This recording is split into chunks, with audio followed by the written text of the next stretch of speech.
नमस्कार दोस्तों, स्वागत है आप सभी का हमारे चैनल इन्फो डेली हब में, जहां हम आपके लाते हैं देश दुनिया की ताजा खबर सबसे पहले। और आज हम बात करने वाले हैं सिंधु जल संधि के बारे में। जी हाँ, जिसे भारत ने पाकिस्तान के साथ अस्थायी समय के लिए स्थगित कर दिया है। चलिए अब आपको बताते हैं सिंधु जल संधि है क्या। सिंधु जल संधि नदियों के जल वितरण के लिए भारत और पाकिस्तान के बीच हुई एक संधि है। इस संधि में विश्व बैंक की मध्यस्थता की। इस संधि पर कराची में 19 सितंबर 1960 को भारत के प्रधानमंत्री जवाहरलाल नेहरू और पाकिस्तान के राष्ट्रपति अयूब खान ने हस्ताक्षर किए थे। इस समझौते के अनुसार 3 पूर्वी नदियां ब्यास, रावी और सतलुज का नियंत्रण भारत को तथा 3 पश्चिमी नदियों सिंधु, चिनाब और झेलम का नियंत्रण पाकिस्तान को दिया गया। हालांकि अधिक विवादास्पद ये प्रावधान थे, जिनके अनुसार जल का वितरण किस प्रकार किया जाएगा ये निश्चित होना था, क्योंकि पाकिस्तान के नियंत्रण वाली नदियों का प्रवाह पहले भारत से होकर आता है। संधि के अनुसार भारत को उनका उपयोग सिंचाई, परिवहन और बिजली उत्पादन हेतु करने की अनुमति है। इस दौरान इन नदियों पर भारत द्वारा परियोजनाओं के निर्माण के लिए सटीक नियम निश्चित किए गए।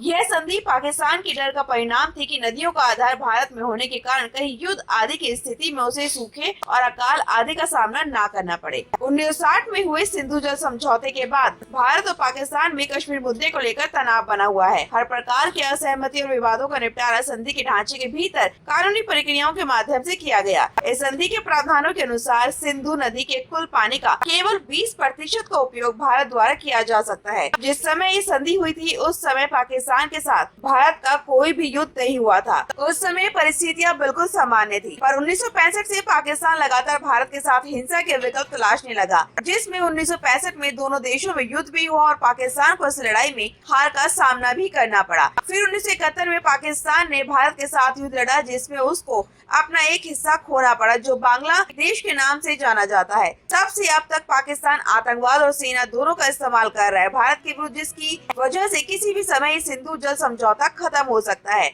और जिस प्रकार ये नदियां भारत का हिस्सा हैं, तो स्वाभाविक रूप से भारत इस समझौते को तोड़कर पूरे पानी का इस्तेमाल सिंचाई, विद्युत बनाने में, जल संचय करने में कर सकता है। पंकज मुंडे ने समझौते और दोनों देशों के बीच के तनाव को ध्यान में रखकर इस समझौते के टूटने की बात कही है, क्योंकि वर्तमान परिस्थितियां इतनी तनावपूर्ण है कि ये समझौता रद्द हो सकता है, क्योंकि जो परिस्थितियां 1960 में थी वो अब नहीं रही हैं। हाल ही में पहलगाम में हुई आतंकवादी घटना के बाद भारत सरकार ने इस समझौते को अस्थायी समय के लिए अब स्थगित कर दिया है। तो दोस्तों, कैसी लगी आपको ये खबर? आपको हमारी खबर और वीडियो पसंद आई हो तो चैनल को लाइक, शेयर एंड सब्सक्राइब करना ना भूलें।